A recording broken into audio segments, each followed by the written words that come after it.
Olá, eu sou a Patrícia Vieira e esse é o IC Entrevista. Seja bem-vindo. No programa de hoje nós estamos recebendo o Dr. Antônio Bruneto, que é urologista e cirurgião oncológico do Centro de Oncologia do Paraná, o COP. Tudo bem, Dr. Antônio? Tudo bem, eu agradeço pelo convite, é um prazer estar aqui com vocês hoje. Obrigada por aceitar nosso convite. Hoje nós vamos falar sobre um assunto tão importante. Estamos no Novembro Azul e vamos falar sobre câncer, os principais tipos de câncer masculino. Doutor Antônio, o câncer de próstata é um dos tipos mais comuns entre os homens no Brasil, ficando atrás somente do câncer de pele não melanoma. Quais as principais características dessa doença e por que ela ainda envolve tanto tabu em relação aos homens? O câncer de próstata, ele é o câncer mais comum no homem depois do câncer de pele não melanoma, como você comentou. Estima-se aí que no triênio de 23 a 25, mais de 70 mil casos vão ser diagnosticados no Brasil. Sim. Então, assim, se a gente for ver estatisticamente, um homem tem uma chance, a cada 8 homens, um vai ser diagnosticado por câncer de próstata no decorrer da vida. Certo. Para a gente entender como ele é prevalente, como ele é frequente dentro da população masculina. O que acontece é justamente a palavra, você citou tudo, é o tabu. Tá? É essa falta de costume do homem de procurar o auxílio, procurar o atendimento médico. A gente percebe que a mulher, desde a adolescência, ela já começa a fazer o exame preventivo, depois a mamografia, e o homem não. O homem não tem uma rotina bem definida. Certo. Então, quando ele chega nos 50 anos, que é a época de começar o rastreio, não existe esse hábito. Tá? Então, é uma coisa que a gente brinca, mas é o costume, realmente é a família, é a esposa, é os filhos. Fala, olha, pai, tá na hora de fazer as consultas. Então, esse tabu acho que vem muito de uma questão cultural também, não só da próstata, mas da saúde de maneira geral. Sim. Perfeito. De acordo com dados do Instituto Nacional do Câncer, o INCA, todos os anos são diagnosticados aproximadamente 11 mil novos casos de câncer de bexiga no Brasil, sendo homens brancos com mais de 60 anos o principal grupo de risco. Quais os principais sintomas desse câncer de bexiga que a gente não ouve falar tanto e como prevenir?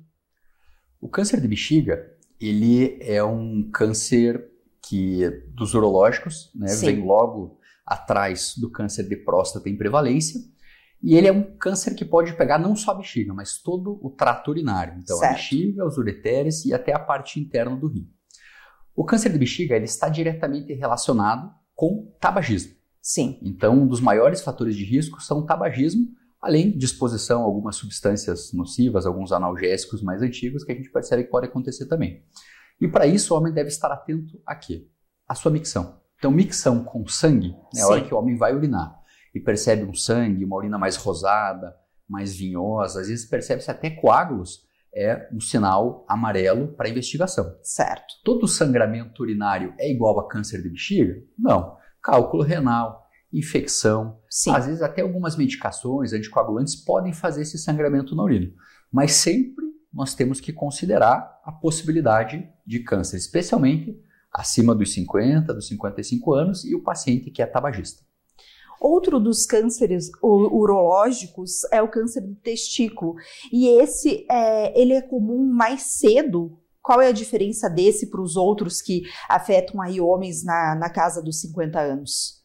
Perfeito. E o câncer de testículo, aí fica um alerta para os jovens, é o câncer do paciente jovem. Tá? O pico de incidência dele, ele vai vir entre os 25 aos 30 anos de idade. Sim.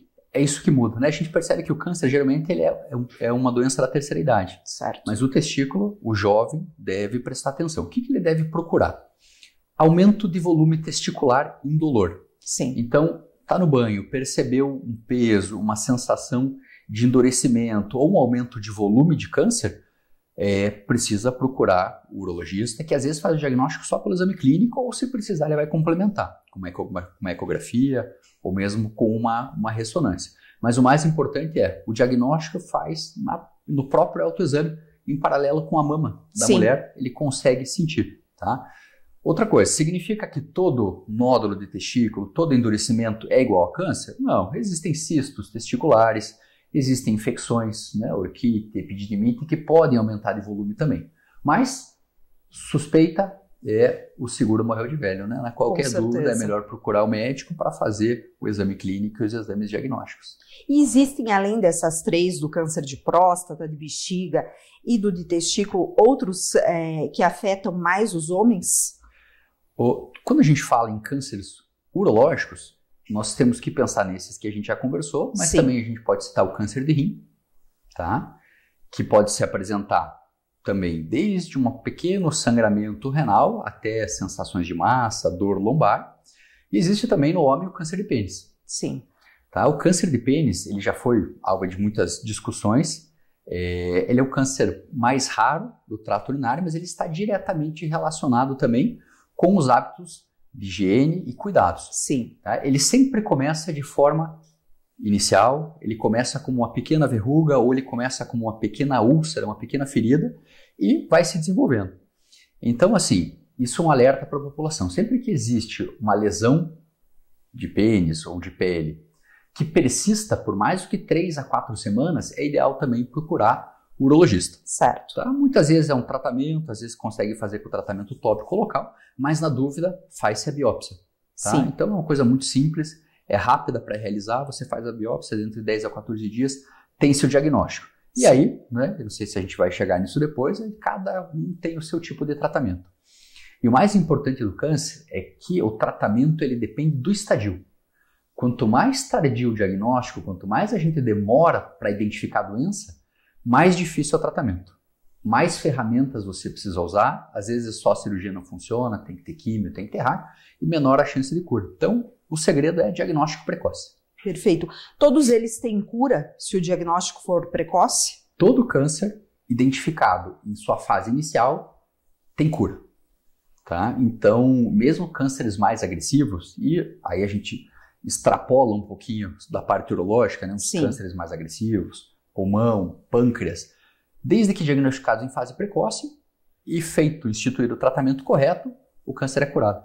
Essa é uma coisa que nós temos que ter cuidado também, porque às vezes o câncer é um estigma, ele não é uma palavra, ele vira Sim. um estigma, uma sentença. Tá?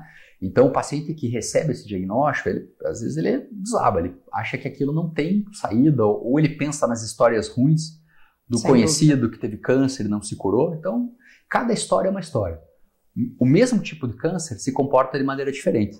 Não é porque o vizinho teve o câncer de bexiga ou de próstata e acabou não tratando que ele vai seguir o mesmo caminho. Sem dúvida, não é mais uma sentença de morte. Não, e cada vez mais, né? A gente fala, a cada ano, a cada congresso, a cada encontro, a gente percebe que o número de medicações, de técnicas cirúrgicas aumenta. A gente está conseguindo cada vez tratar e curar mais, e quem a gente não cura, a gente consegue segurar a doença. Sim. Tá? Por muito mais tempo, e especificamente melhorando essa parte de conscientização. Melhor do que melhorar a cura é melhorar o diagnóstico, é fazer mais diagnóstico precoce. Para quê? Para que não precise fazer procedimentos muito invasivos, né? Como a quimioterapia, certeza. como a radioterapia. Às vezes uma cirurgia pequena, mais rápida, a gente consegue sanar, resolver a doença. Perfeito. E quais as principais recomendações de prevenção? Olha, isso é pela própria Organização Mundial da Saúde. Sim. Tá?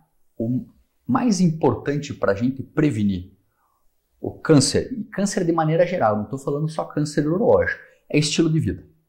Tá? Então, uma boa alimentação, prática de atividade física, estar dentro do peso, tudo isso, essa regularidade, Sim. essa disciplina com relação à alimentação, é isso que vai fazer o resultado no final. Tá? Então a gente percebe não só como prevenção, mas também resposta de tratamento.